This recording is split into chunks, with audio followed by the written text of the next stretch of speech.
Welcome to the IMM Friday Flash Talk, anchored by Govin Whittles. The reason why that responsibility was taken away from the Hawks is not yet known. With marketing enthusiast Tarasai Moffat. To have a return on sales, you need to have posts that are going to be engaging. Brought to you by the Institute of Marketing Management, South Africa. Good morning, everyone, and welcome to another installment of the Institute of Marketing Management's IMM Friday Flash Talks. This is the platform where we usually discuss the latest trends in marketing. We look at what marketers are using to make sure they stay ahead of the curve, and we invite industry specialists, people who've been in the industry for a long time, and those who are in the know to tell us about what's new in the world of marketing and what should be kept top of mind as the industry continues to evolve. Today, we have a special guest. With me is Brad Watridge. He's a marketing creative, someone who's kept a keen focus on artificial intelligence for the better part of the last decade. And he studied at the University of Imagination, which is always interesting. And we're also joined by Tarasai Moffat. She's our resident marketing enthusiast, MD of Gateway Synergy, someone who's going to help shepherd the conversation along. My name is Govin Whittles, your host, and as usual, we invite you to take part in this conversation. Please do so on LinkedIn, on Twitter, as well as on TikTok. Share your views and try to use some of the insights from this conversation to make sure that you're learning something about how to apply the skills that we talk about here. Brad, thank you for your time. I'll hand it over to you. Just tell us a little bit about today's topic, which is whether brands are using AI enough in trying to be creative and improve their branding strategy. Govin, it's never enough. It's that word enough doesn't exist when it comes to AI, because it's how long is a piece of string. And Tarasai I'm sure can attest to the same thing that I'm saying. Are we using it enough? I don't think so. Particularly in our area in South Africa, I think we do struggle to adopt AI tools. And I think it's a dual reason. One, we're a little bit scared and nervous. I think we're very traditional in the way we like to do things as marketers. We tend to stick to what works, and we're a little bit scared to shift from that.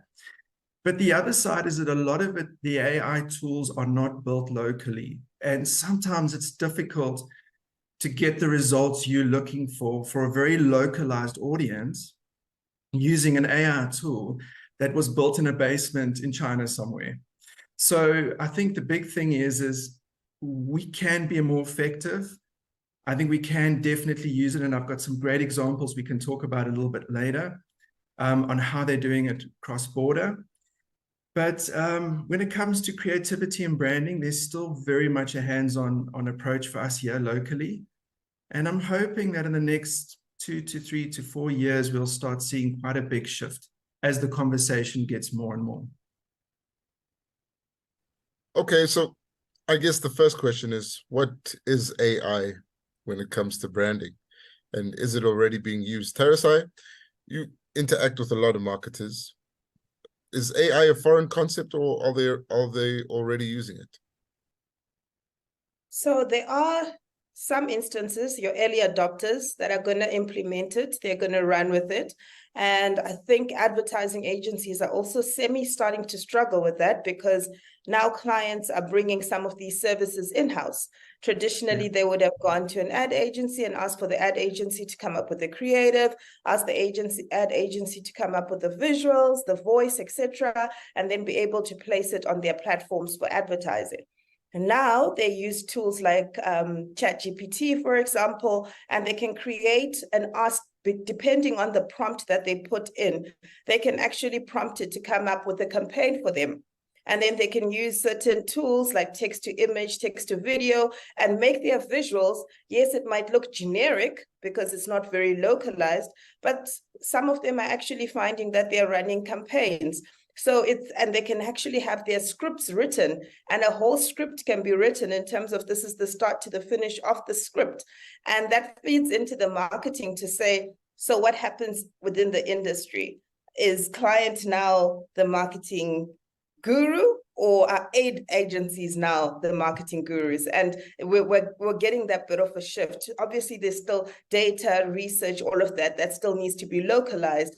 But there is a growing perception that people think they can do a lot of the things in-house. That's so scary. Creatives hold on to this hope that even if AI crosses the bridge and starts to replace most of the jobs in the world, that it would never be able to be as creative as a human being. And advertisers are creative human beings. You said that it comes up with the campaign. All right, let's just draw the line here. Brad, has AI come up with the campaign, or is it coming up with campaigns and totally replacing the marketer? Well, let me put it to you this way. I can generate a marketing strategy in 5 minutes using an AI tool. Is marketers adopting it? Are they using it? We have two scenarios, and I don't know if Teresa is going to agree with me on this, but the one scenario is the guys are blindly just using these tools and taking to market. Now, this is usually a client that can't afford an agency or has an internal marketer or a small marketing budget, thinking they can save money. And then there's others that are questioning it. You see, doing this for quite a long time, and doing this for over 20 years. So when we started in the industry, you would write your own press releases. You would still print out your ads and get it physically signed off by a client. Then it came along where you had tools where you could send your ads off digitally and they could then get approved. That eliminated someone's job, but it created another. And that is exactly what AI will do in our industry. It's going to create new opportunities. It's going to create this whole army of overseers, of managers, of futurists that are going to have to engage and use these tools correctly. So yes, there is a percentage, and you can see it out in the market, of guys blindly adopting AI tools to save money and to move from agency. But then there are others that are questioning, evolving, using the AI tools in the correct way and adopting them in their creativity.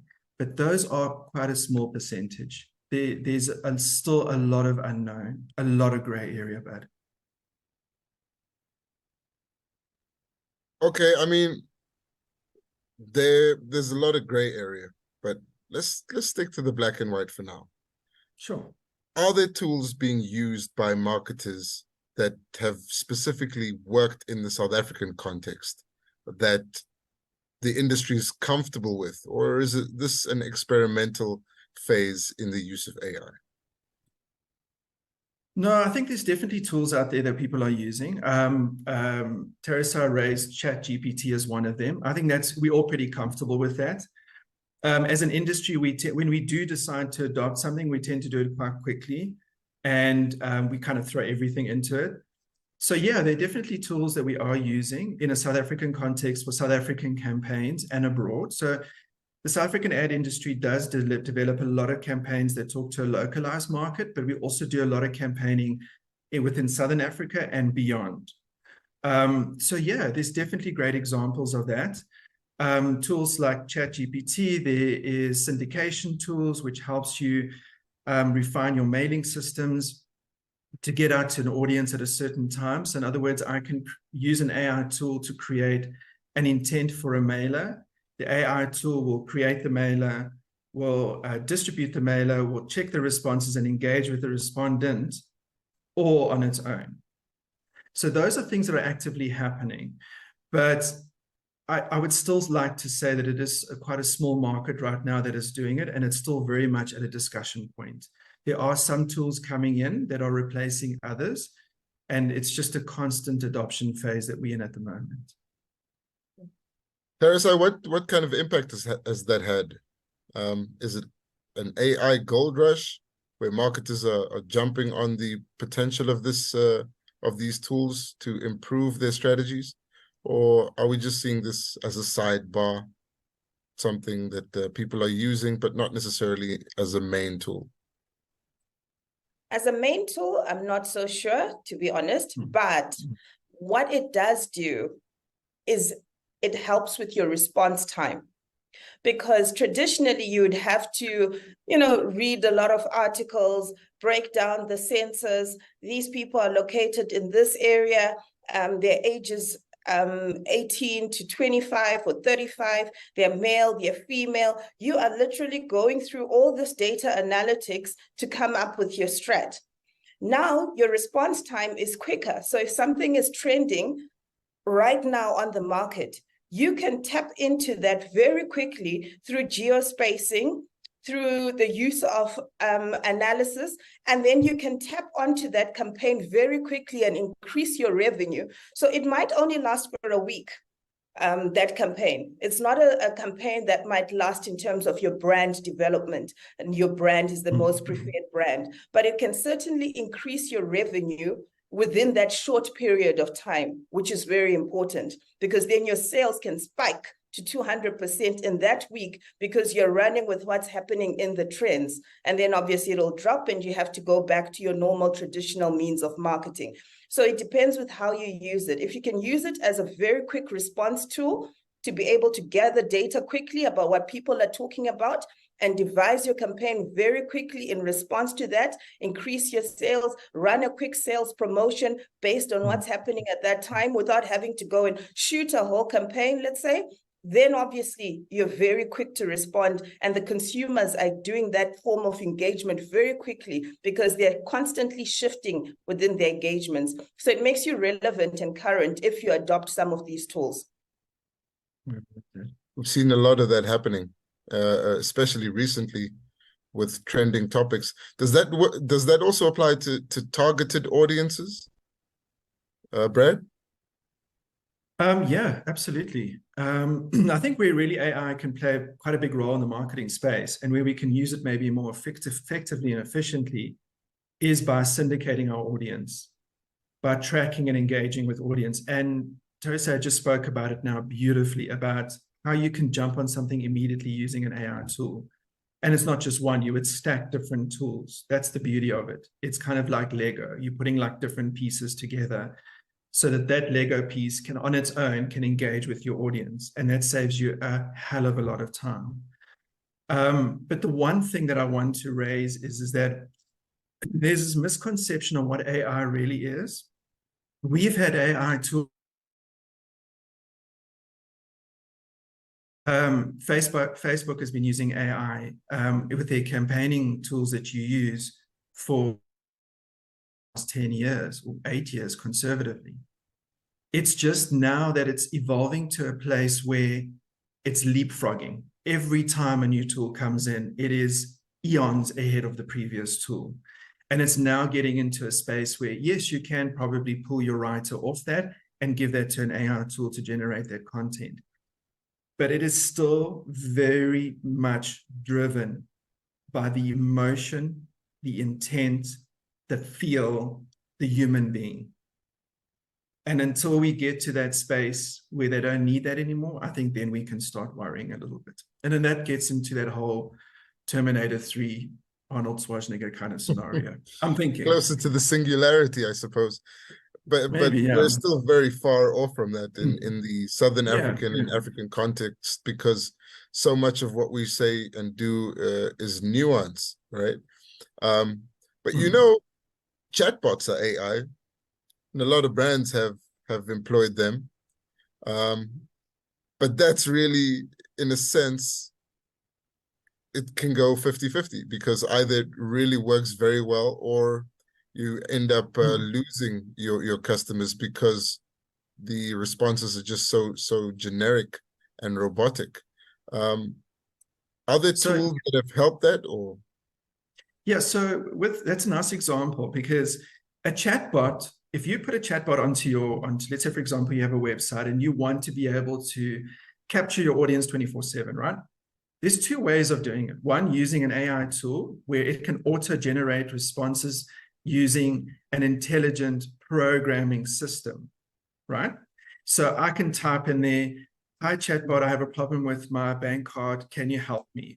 I'm not feeling very great. Can you be more patient? And it can auto-generate a response around that. Or you get a chatbot where you actually preconceive the responses, you pre-create those responses. And that's where we are right now predominantly. That's not really using artificial intelligence. That's using technology and systems to create that, because you're telling it how to respond. As soon as you have a tool like ChatGPT, where I write, "Good morning, ChatGPT," I don't really do that, but let's say I did. I say, "Good morning, ChatGPT, please create a marketing strategy. I am Brad Watridge. I am a senior partner," and I write the whole story, and it creates something unique using its own thinking processes and tech. That is intelligence. So we sometimes having these AI conversations in street corners, but I don't think we truly understand there's quite a strong line between tech and AI. And I think that has also created kind of an ineffective adoption rate within our Southern African area, is because there's a lack of understanding of how really powerful this can actually be. Paris, I could help us there. I mean, you speak to a lot of marketers. How often do they mention the need to explore or use AI tools, or to incorporate that into their marketing strategy?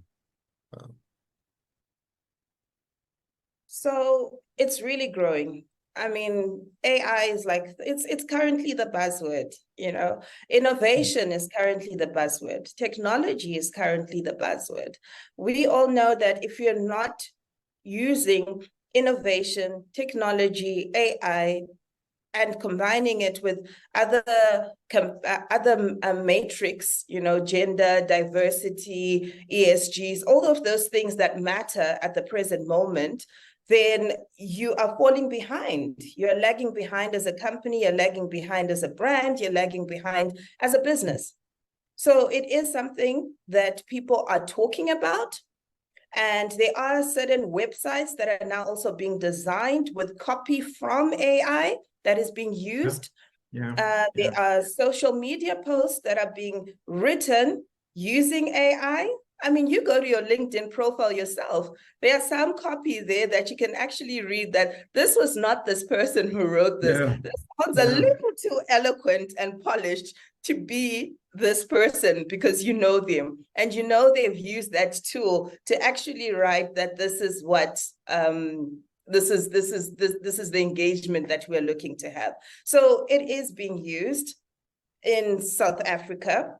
And I need to do a little more research in terms of Africa as a whole. That's all right, I guess. I mean, AI is really scary, because if you're telling me that it sounds too eloquent to be the person, what does that mean? Does that mean that the marketers who are the creatives will need to live up to the standards set by artificial intelligence? But Sorry, I'm totally taking over. But the thing is like AI, just like taking over. But you've got to take a couple of steps back, right? And you've got to look at this is the thing I love about us South Africans. Like when yo-yo season comes out, we all must have a yo-yo. We must all use a yo-yo. We must all know how to do it, right? And then it kind of fades away. But unfortunately, AI is not going to do that. It's here to stay. It's being used. Is it being used effectively? I'm 50-50 there. I'm saying not really in the South African context. Can we do better? Definitely. But Teresa is very accurate when saying that there's AI tools being used and companies are jumping on because they don't want to be left behind.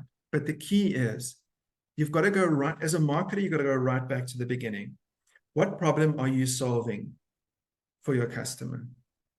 If you just go back to that holistic approach and see AI as an additional tool in your toolbox, not the yo-yo, not the be-all and end-all right now, but a tool in your toolbox that you are going to use to get closer to your customer, that is going to help you take that fear away because you're using it as a tool.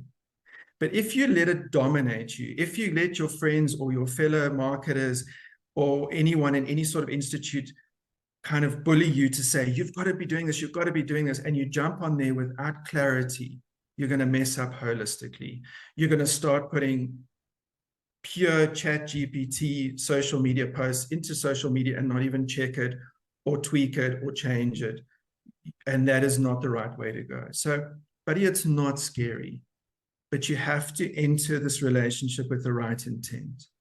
You've got to know what is the problem you're solving on behalf of your customer or your client for the customer they're trying to talk to. All right, that's a more measured approach to AI, but let's define what effective AI usage within a marketing agency would look like. Do you have an idea of what that looks like in a South African or context or African context? Teresa, do you want to grab this one or do you want me to go for it? You can go for it. So from my perspective, what it would look like another staff member. So if you're sitting and having a brainstorming meeting, one of your chairs will be dedicated to your AI partner or your AI tool that you're going to be using or stack of tools that you're going to be using. It has to be part of your conversation from the beginning when you unlock your marketing studio or your agency and you walk into that studio. AI needs to be part of your conversation because it is here to stay and it does play a massive role, can play a massive role. But there are certain times when you will pull on that AI string and sometimes when you will rely on the team and the technology that you have existing in place. So I would say, for example, copy generation is a great place to start using AI tools. Be wary, check, review, make sure it's in line, make sure the instruction, the input, the engagement with that AI tool is above par. It's clear. Creative, there's a lot of talk about using AI tools to create visuals. I'm not in favor of that at all, purely because I think it pulls. The thing is, we're such a unique space, South Africa. We are so multicultural, and we are so sensitive towards that using an AI tool that is unemotional and doesn't contain that emotional element to create visuals, which is going to portray the essence of your brand. I think it's a bit scary for me, but I've got a feeling that Teresa could probably rock that tool and create beautiful visuals. So it also depends on the user. However, when it comes to strategy, I still believe that your strategy elements need to be human-based and human-created because there is that sense of emotion, there is that emotional connection that you as a strategist want to create with your potential customer. So the question around what does it look like? It plays a huge role. It's a member in your team. It's not just one tool, it's a stack of tools. And you would probably start thinking of employing an AI representative, a human being who can translate between you and the AI tools that you want to use. And that is a new position in an agency. And then the AI is the first thing the consumer interacts with. Sometimes it's, yeah, it's going to be like that, but I mean, we're already doing that. I mean, if you just think about, if you just get into your latest BMW, for example, and you can have an engagement, it monitors your behavior. There's AI technology within that vehicle, within that space, and that might be your engagement with the brand purely. So there are going to be times when your customer is going to engage with an AI representative. But I'm talking about having a human person in your agency who is the barrier between your traditional team and your AI tools, that has that skill set to get the best out of those tools and not lose the essence of the brand. Parasite, that would come down to hiring, I suppose. But are marketing agencies considering bringing those kinds of people into their boardrooms or onto their marketing teams right now? And if they are, where do those people gain those skills? Are there specific courses that they could take up to that specifically look at AI, or is it a case of kind of learning by yourself? Oh, so correct me if I'm wrong, Brad, but I mean, ChatGPT really became a hit in South Africa. Sorry to use that, but like 6 months ago. So in 6 months, we're expecting people to be trained up, ready to function and rock and roll. Yeah. And I'm just not sure if that's practical. I think we do need to give time and room to learn, to grasp, to learn other toolkits. I'll give an example like Logseq. It's something that I recently started adopting, and it helps with my time management and my brain flow, so to speak, because then it's not linear in its sense. It actually structures your day according to how you would. It's an open source platform, which really helps just in terms of planning. So these are some of the things that you're gaining and learning as you go, and you are part of a community that is talking about it, engaging on it, and then you start learning. So I'm not sure if there's a school for thought. I know there's a lot of innovation hubs that have started and innovation schools that are forming. There's lots of them that are around, and they're trying to incorporate them from your high school to your post-high school graduate level, so that we have a rise of skilled tech people that know how to use this technology. But at this point in time, it's almost touch and go. Yeah. I mean, if you think about it, we still have boomers in the workplace. Yeah. And remember, boomers, I mean, even my generation, I mean, we didn't have cell phones up until we were about 17, 18, we had cell phones. We were still learning DOS at school. Yeah. But, it's a long time ago, but I don't think there would ever be a university for it, because you would have to be a human being that's able to evolve your thinking. You would have to be a very particular person. You would have to be, how the gaming industry does it is they identify talent from the pool of gamers that they have around them. And those people are generally, we have this perception that they sit in their mom's basements. They don't come from a varsity generally. It's only when you really want to get high level, you want to mix that with high level business interests, that when you would go to your Yales, etc. So I do think that you would never be able to find someone that knows all the tools, but they would be able to be very proficient in translating the journey, so that you as an agency don't lose the essence of your brand. That's my big thing. And I think Teresa said it as well. To effectively communicate creatively with your branding using AI tools is very difficult right now. It's a very tricky thing to do, because you get kind of lazy. You're like, okay, I've got to do social media posts for my clients, but I want to go for drinks with friends. Send it off. You shoot off and you get wasted. You wake up the next morning. Balance. Work-life balance, right? Yeah, got it. But that's not using it effectively. You're using it and you're getting what you need done, and the client will probably not pick it up, but you're not really being effective. Yes. And that's the essence, is that gray area, because there's still a lot of conversation, but very little of what we're doing today. Is like nailing it. Is the set opinion for the IMM. This is exactly how we feel. All right. With the podcasting, for example, there's now an AI tool for podcasting. So what would take someone traditionally 4 or 5 hours sitting there, QCing each episode, taking out the cuts, taking out the breaths, and doing all of that, they can run this through AI, and AI will be able to, in about 10 minutes, put together a whole podcast episode. But it is still the onus of the person to sit there and watch it and make sure that there are no mistakes, there was no errors, and obviously they'll pick up minimum things. But the great thing is you've saved them 3-4 hours of their time to be productive, creative, and be able to participate in other work-related engagements. So maybe not necessarily socials for drinks, but definitely they'll be able to be part of a management meeting. They'll be able to be part of a leadership meeting. They can add culture. They can add a brainstorm. They can spend those 2-3 hours that they were sitting there doing that work, coming up with a new creative, a new concept, a new way to engage with consumers. So there is that element of saving you time, which is very important. I've also seen it might not be marketing related, but even with teachers. So now teachers actually have more time to spend with students, because some of the reporting and checks and presentations and slides are being built in AI, which allows them now to have one-on-one time with their students, which is something that is very important for learner development. So it's how best can you effectively use these tools, which is what Brad was saying. Yeah. Yeah. At the end of the day, how the consumer engages with the outcomes of the tools is really important. But Terasai, are we seeing more consumers wanting AI to be incorporated into the strategies of their favorite brands?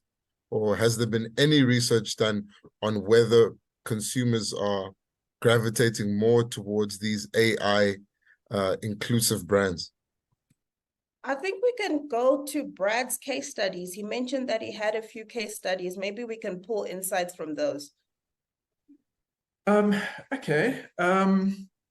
Yeah, so the three that I pulled up, it's always nice to come to these sessions prepared.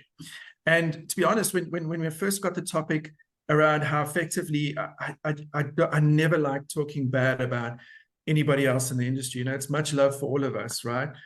But I haven't really been able to find anything local, Terasai. So I don't know if that's just my lack of ability to search and find local examples of really great use of AI within the creative space when it comes to branding. But what I did pick up was three nice campaigns that ran internationally. One was for BuzzFeed. Now, BuzzFeed has 100 million visitors, monthly visits to their website. Now, it's just like 100 million monthly visits. When I saw that, I was like, unreal. I did my checks. It's true. It's true, right? And they use AI to generate content specifically around their quiz content. This is for BuzzFeed. To keep that audience engaged. That's a beautiful example of effective AI use because no human being would be able to do that. No team would be able to do that. You would need to use an AI tool. So that AI tools are really great on mass scale. And this is the kind of feeling I'm getting from the other two campaigns. We had Euroflorists. They were using AI tools to do A/B testing.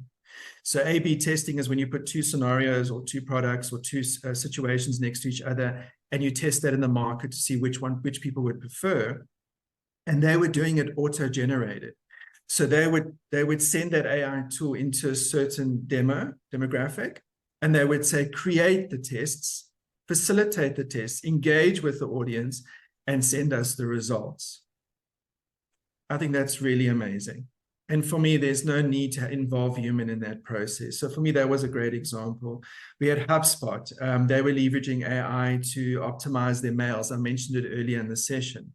So what they do is they use AI tools to send out their mailers, generate the copy, send it out, articulate, evaluate, and then resend out and adjust as they go along. And that's campaign on campaign. So that's completely stacked, which I thought was quite amazing. So those were some of the case scenarios that I thought, in my opinion, I was like, whoa, I've got a long way to go.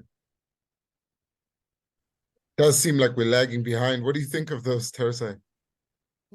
It's interesting. So I've been looking at job specs recently and I'm just looking at the changes. So a communications manager now should have experience in Canva and be able to do the artwork for Canva.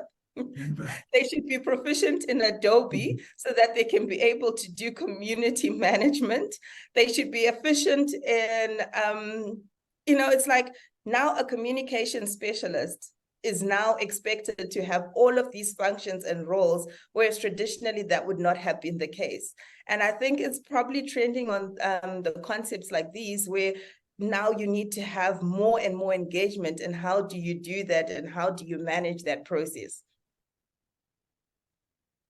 By teaching yourself, I suppose. And yeah, I guess you have to know how to operate the CMS now if you want to get into news as well. It's just the changing demands of the industries. So earlier you mentioned, Terasai, that one of the interesting ways brands are using AI tools is by quick responses to latest trends, trying to maximize the output. Brad, how do you do that? Let's say something's trending, right? How do you use AI to quickly respond and maximize the impact so that there's some sort of outcome for your brand? Okay, so should we use an example of a specific platform? So let's say let's use LinkedIn because we're kind of in a business space. So something's trending on LinkedIn. So what you would do is, first of all, you would have a plugin AI, and there are a few on the market that would help you identify when things are trending. And that is also very generic. So that can be from LinkedIn to all your social platforms, even your news platforms and your news channels. So let's say something's really big on Al Jazeera and they're running it every, let's say, 20 minutes. This AI program can pick it up and notify you.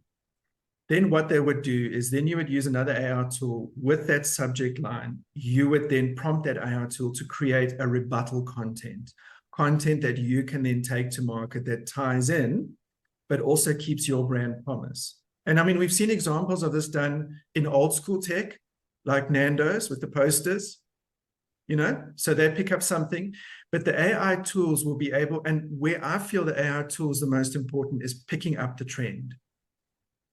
Because you have 24 hours in the day, but if you're a parent, you've got to be parenting. You know, you're a journalist and you've got to be aware of what's going on, and it's impossible, bro. You're one person. So that is where I feel the tool would probably be the most use. Then you would generate the content, and then you could also have an AI tool, and there's about 5 platforms currently out there that can then post that trending, that information that you created, the rebuttal content, onto different platforms where the AI tools believes you would get the best view, the best engagement, and the best reaction. But the entire process will be governed by, one, what is my brand intent? Am I supposed to be commenting on this? And what do I want? Can you stack those 3 different types of AI tools to get into the campaign space and to have that discussion? And what does the marketing of that process or the management of that process look like within the marketing agency? Is that you have all these tools and you have a person that you've brought into the boardroom who's essentially looking at how to use these tools. But is that a single person managing that quick response, or is that also engaged? No, not in your bigger brands, but it would be impossible. You would actually have an entire team, and your entire team would then make up of your, you know, you would have your copywriting team in there. You would have your creative team in there. You would still have your traffic person managing the process. You would have your creative director. But the key is, to be crude, this could all be done and approved over WhatsApp.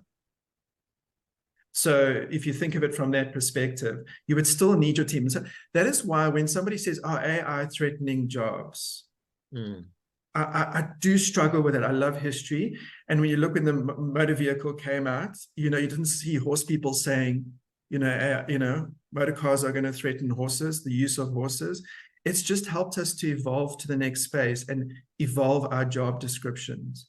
And I think that's key for any marketing agency out there, is look at your team and where your team can plug into the AI process and enhance and improve what they do within the marketing space. And that will help when you are trending to pull your team together. And it's such a beautiful team building exercise. Such a beautiful thing. When Donald Trump was indicted, if you had the type of brand that could comment on that and be part of that trend, it would have been such a beautiful to say, come guys, we're pulling together a team kind of scenario. Let's get together. Let's produce a guerrilla campaign. Let's get it out there. And you stack your AI tools. It is a team effort, but it also sounds intense to me, because essentially you're running against the clock, because it's not going to trend forever. So what Brad was describing was kind of the quick response, which is a team effort, but it sounds like it has some intensity to it, right? So do marketing teams in brands in the Southern African and African context, are they doing that right now? Are they building the capacity to have those quick responses, or are they still figuring out how to put it together? It's a combination of both. It depends with the brand. It depends with who they're talking to. For example, if you are targeting maybe more low-income households, your team might be different, because maybe you still really need to do on-the-ground research. You maybe still need to ask people those type of questions. Maybe you can't do an online survey because they just maybe they don't have the capabilities or the data to do that. So it really depends with who you are targeting and who you are communicating with. if you're talking to people that are tech savvy, they have data, they have unlimited Wi-Fi, you can pull all of this data from their search engines, from their Instagram accounts, from their social media. You can almost build a case around who this person is and what their consumer purchasing power is and what they're interested in and what they're vested in. And then you can sort of target them to that extent. Then you can do that. So it depends with the company and the brand. It can't be a one size fits all at this point. No. And it'll never be one size fits all because, in South Africa, we have global agencies. So we have representation from global agencies here. And they're not just producing work for South African market. They would be producing work, for example, the Southern African market, maybe even for some of the Arab states, maybe even some Asian campaigns. So they're just a foothold, yeah. Then you get the smaller independent agencies. So the smaller independent agencies will definitely battle with capacity, because if you've got 20 clients on your books and 6 clients are trending in terms of the markets they're tackling, you're not going to have the capacity to hit all those trends. But you have these discussions with your clients beforehand or on expectation versus delivery. But we play mainly in the B2B space, and that's much slower. Our trending posts something that trends will trend for 2 weeks, so you have time. That's what I love about that space. Why is it slower? Because it's B2B, it's business to business. It's a very, very different animal. It's really, really, and it's such a beautiful creature because it's got kind of like this dinosaur head, but then it's got this futuristic robot bum, and it's all trying to work together because it's still very much, there's a lot of baby booming happening in the B2B space right now. And we're still transitioning into a more effective space. So in terms of from the marketing perspective, it's hell of exciting. But things don't tend to trend for like the next 2 hours and the next thing comes along and then the next thing comes along. It tends to be a much broader discussion. For example, the elections is coming up. So anything around elections, anything around economy, the steel industry is struggling at the moment. That's a trending conversation that's been going on for, feels like forever. Big trending topic, and it's been driven by 2 or 3 key media houses, and they will for quite some time. So the trends tend to last a lot longer because the conversations are more holistic than in the moment. More considerate decisions being made, not consumers deciding on a whim what to do. Very conservative, yeah. And you know what? It's so beautiful because it's so different to the general consumer. So if you're a business owner, when you buy something for yourself, you tend to, kind of just jump around. But when you do something for your business, your personality changes. And so when you're marketing around that, you've got to also remember that people act differently in different scenarios. So yeah, it's very, very interesting. Okay, so we'll get to the kind of tools that exist, and I'd really be interested to know whether there are separate tools for B2B marketing than for the consumers. But first, this is something I've been grappling with. Is AI for the big budget marketing firms? This is something for the both of you. Brad, I'll start with you. I'm so sorry, Tosa. Ladies first, right? Or do we not recognize that anymore? But do you want to go first with that? I hope there's lots of ladies that are being empowered to be coaches and trainers and run these tech hubs and be dominant in these industries as well.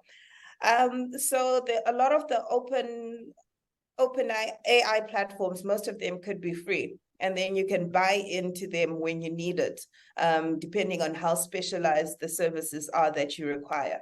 But that is the nice thing with technology. The more information sharing there is, the actual cost of it goes down because then there are more and more platforms to pull from. Yeah, it's free. So I'm a big activist around using the free platform first before you rush into subscription, to get the best out of it. And this is not all about loyalty. This is really play the field. This is the play the field game. So when you're in AI, shop around is key. Yeah. Aren't there more expensive tools that would help you along if you really want to have maximum impact? Or is it the case of like the tools that are free are just that good that that they can compete with the expensive ones? Well, we're not that good yet. I think it's more about us. It's more about the user. I think the user just doesn't have that skill set at the moment. We're still learning. We're kind of babies. And I think when you do become proficient, let's say, for example, you are a journalist and, writing and the word of the art of the word is very important for you. Using the right tools, that I would suggest, if you're using that tool regularly and you're comfortable with it and you don't really want to shop around, although you do, then upgrade. But ChatGPT, for example, the free version carries a higher accuracy rate than the paid version right now. What? 100%. Don't use the paid version until they fix that bug. Yeah. And then it's crazy, right? From a user point of view, I mean, you can edit in CapCut, which is free. Or you could pay for a bigger platform like an Adobe, which is great. So it just depends with your user capabilities. If you are still at the beginner phase, use a CapCut, use a Canva. If you are more advanced and more skilled, use the Adobe. It varies according to your skill set. And you're a practicing marketer, Teresa. Just give us some of the tools that you think people should at least explore or that you're using. Okay. Like I mentioned, Logseq to plan your day, to plan your week, to connect with people, put a to-do list, to do on the 29th. I need to look up this person on LinkedIn. I went to this conference, and you sync it back. It just helps to synchronize your diary and your schedule and your thinking. You can add reference links to it and reference articles and newspaper clips to refresh your mind about your discussion. So that one is very good. I use ChatGPT. I've even used it in a personal capability, not just for business. I mean, you can use it even on if you're single, you can use it to really structure your sweet messages. If you're not a good speaker, you can ask it to write a very nice message to a lovely lady if you're in the market, let's say. So that's your ChatGPTs. And then I use a lot of Canva and a lot of CapCut and also your Hootsuite for email marketing. Those are really great. And then all the tools that come with LinkedIn as well. I think LinkedIn has really boosted that service. And just make sure you incorporate it with Google Analytics. So have that plug in and pull out your data and your research from Google Analytics and then feed it into your LinkedIn and your ChatGPT so you're more accurate in what you're saying. But in as much as all of that is said and done, don't forget to pick up the phone call and talk to a human being about some of these questions as well. Brad, could you give us some more, but also back to what we were talking about earlier, are there specific AI tools for business-to-business marketing or interesting tools that you think marketers should be using? From my perspective, there are definitely tools that you would use more in a B2B space. So B2B has moved into an area where it's all about lead generation. So we actually, as marketers in that space, we're not really sitting with the marketing team anymore. We're sitting with the sales team. So we're working very much aligned like the US works. And the reason is because you have such little budget in general. Even the big corporates are not spending what they used to, that you need to make sure your marketing is effective. And that is where really the beauty of AI comes in, because it can really help you hone in on the customer and talk to the customer in a space they feel comfortable. So there are lead generation tools that you can use out there. There's a few. So that's, if you just need to find them, just Google and just play around. Take the trial period, play around, see if it works for you. But there are lead generation tools that are AI driven. So in other words, you punch in the customer scenario you're looking for, and what it will do is identify the list of customers within your region that you've spoken about or earmarked, and it will give you all their details, plus their profiles, plus a little bit of characterization around them. Gavin likes to play golf. He's a horse rider. He's a family man, and that helps you also generate content around that. So yeah, there are tools that maybe not have been purposely built for B2B, but I think the B2B agencies will probably use more of them. And then the tools that I also like ChatGPT. I'm an oldie already, ChatGPT. There are 2 or more new platforms out there that are apparently much better, but I like it. It works for me, gives me what I need.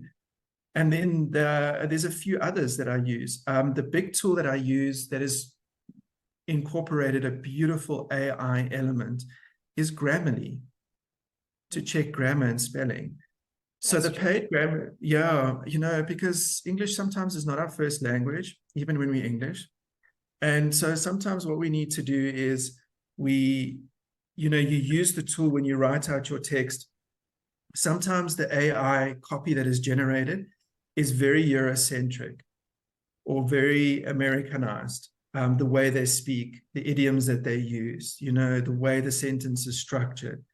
And you're very right, Gavin, and it must annoy the hectic out of you how often you read articles now, specifically on 5 or 6 of our main news platforms, that 1, I have American spelling in them, 2, make reference to American situations or European situations, and 3, contain spelling errors. I picked up 3 headings from 3 major publications in the last 2 days that have spelled the headings incorrectly. So it's everybody out there, the use of the Z instead of the S. Forgot. I've used Grammarly for years now. I think that one is probably the oldest tool, right? Yeah, look, it wasn't an AI tool. It was just a basic, because remember it had the dictionary principles in it. You know, it's got the grammar principles which never change. Those are set in stone. So that's been pre-indexed. So it's not really AI, but they have now introduced an AI tool to have a more of a conversation with you than to just check your grammar. Any African AI tools are there any African AI tools being built? Parasite, do you know of any? No, my response as well. Unfortunately, I don't. But I'm sure if we had an innovation hub or tech hub specialist, they would tell us that there are lots of these platforms that are being built. Maybe at this point, they're still in test phase, funding phase, approval phase. But I think the geniusness is there. The engineers are there. The knowledge and the know-how is there. It could just be maybe a funding or a test to market or a marketing, which is why it hasn't surfaced to the point that everyone is using it. Sounds like an opportunity to me. Yeah, and it's lobbying. You know, I think we underestimate the power of the American lobbyists and the tech lobbyists. I think we underestimate the amount of influence they have over us as South Africans. You know, there is brilliant developers. And I mean, I work with 1 or 2 of them myself in South Africa, both female, Teresa, amazing, absolutely amazing. And really re-scripting the digital space. But there is this massive corporate giants. And I don't want to sound like I'm one of these weirdos, UFO people, but there are a lot of lobbyists out there that kind of make sure that a lot of that tech doesn't come to surface. But I'm sure if we could innovate, if we could incubate our own skill set that we have within our territory, I think we could see such beautiful things come to fruition.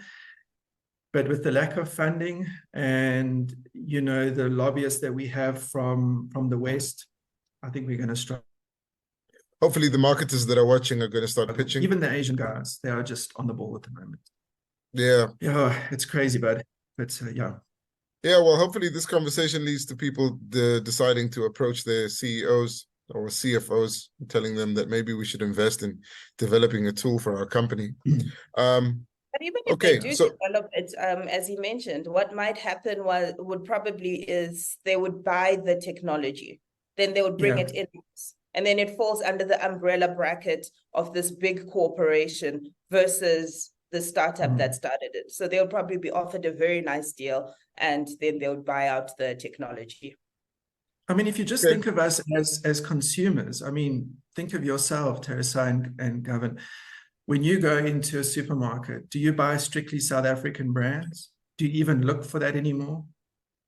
It's just the way we've been kind of commercialized. And I think that is a conversation perhaps for a different session, is just, you know, and as marketers, actually both Teresa are wrong. Both Teresa and I are wrong. We should be supporting the localized guys when it comes to tech. And I don't think both of us are doing that enough. But it's because we don't have time and we have our own businesses and we have so much things going on. But as a marketing group, it should be quite an interesting thing to do, is to just drive that initiative so we can own the AI space. That would really be amazing. All right. So we're wrapping up and we'll get your takeaways from this conversation shortly. One last thing that I think is really important for what we've discussed. Let's say you have a marketer who's completely green, completely reliant on traditional marketing platforms, enjoys guerrilla marketing, maybe some out-of-home stuff, but the concept of attaching AI to their strategy seems like a tough start. What would your advice be, Brad, on how to start using AI? Specifically around outdoor and guerrilla? Just around marketing, how to start using AI in your as part of your marketing. Is your buddy. You know, we all have to, for example, write a press release. We have to write a campaign, even if we're going to produce using a content creator buddy. You know, again, a ChatGPT, and see what comes out of that conversation you have with that AI tool, because that is going to push your creative boundaries. That's going to get you to think of things you never thought of before. If I was new, ChatGPT is a great place to start. There are 2 or 3 others that, you know, they can search for online and work on, and then leave it there. Continue as you've been doing before. Create your visuals, you know, go into your campaign mode, etc. But use it as the strategist, the origin, the big concept, the big idea generator.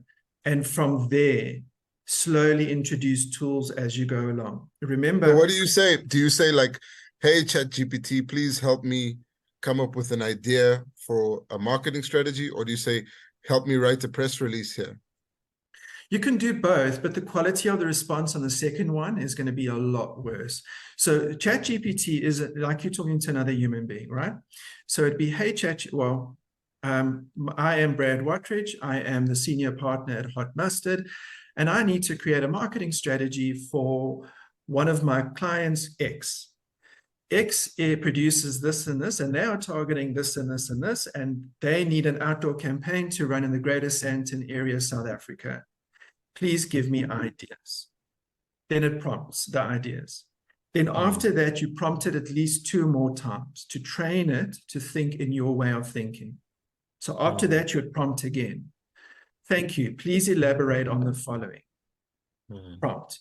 I'm not 100% happy. Please go further into detail. Prompt. And that's when you start getting gold. That is very valuable, Brad. Telling you right now, I'm going to use that style of engagement with ChatGPT from now on. Thank you so much. It's fun. It's so much fun. You actually get addicted. It's weird. Yeah. All right. So we've reached that part of the conversation where we usually do big takeaways. So Teresa, I'll start with you. There's a lot we discussed now. What are your main takeaways from this conversation that you think are important for marketers to remember and follow up on as they try to implement AI? The important thing for me would be that we need to feed AI the information.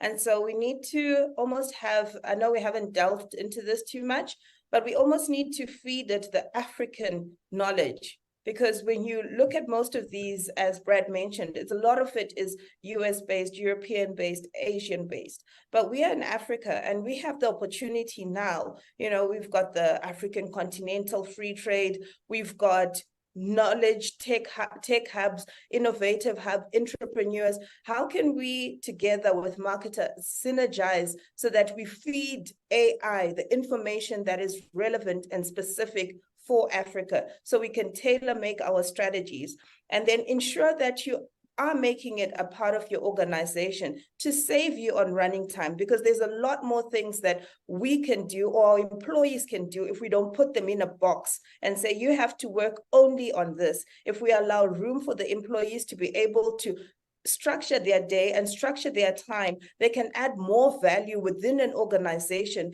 by allowing some of these tools. And if, you know, certain tools are scary, so to speak, use the traditional ones, the ones that are trusted. Microsoft Bing. Microsoft has built in some of the AI platforms, since most organizations trust Microsoft. They trust Google. So use those if that's the preferred one. If you don't want to go into the social platforms like your ChatGPTs, use the Microsoft Bings, use the Googles. Let there be education and awareness about these platforms, and let them be a part of the everyday conversation within your team. Brad, what are your takeaways from this? I don't know if I can take away more than what I've just taken away from Teresa's wrap-up, but for me, the big thing is, you know, if you want to get the best out of AI, make sure you have a very clear intent. And remember, marketers, that our clients have entrusted us to represent their brand. So don't do it from a place of ego. If your fellow marketer has stacked 10 AI tools to get a campaign out, but you're still producing award-winning work with your 2 AI tools, it's not a competition. Be very clear about what you want from your AI tool. Remember, there is an intelligent element behind that tool. It's going to know very quickly whether you don't have a clear intent, and it's going to take advantage of that. That is my big advice for anyone playing with AI. And remember, AI is not tech. It is an element of tech. You can use tech without AI, and you can use tech with AI. So be clear when you're crossing that boundary, so that you are aware that you're playing in the AI space, because sometimes people throw things around and it's actually not really AI. And it's like, no, dude. So yeah, that is my big takeaway. And I've learned a lot as well from you guys. Thank you very much. This is awesome. Thank you. Thanks to you. AI enthusiast. You've done a lot of work in trying to figure out how this fits into the future of marketing. And I think that there are a lot of skills that marketers will pick up following this conversation. You certainly have put out a lot of arrows to be followed in the right directions. And I hope that people will engage with it. Thank you also to Teresa Moffat, our resident marketing enthusiast. Teresa, thank you for your insights. And it's great to see that you're also using AI. I guess I'm the only one that's still scared of it right now, but that's to be expected, since I'm more in a copywriting space, I suppose. But thank you to everyone that's been engaging with this conversation. Please do continue the engagements on LinkedIn, on Twitter, on all of the social platforms. And then maybe speak to ChatGPT about marketing and see what it has to say. I'm sure you'll get a few interesting answers. Thank you once again for joining the Institute of Marketing Management's Friday Flash Talk.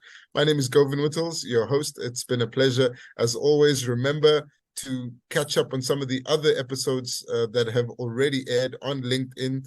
There are a few nice tidbits that are released weekly, and where you could also continue to find insights on the different trends in the marketing world. Join us next time, where we will continue drawing on the latest trends in marketing and bring you more expert insights. But for now, that's it from us, and we'll see you next time. Thank you for joining the IMM Friday Flash Talk.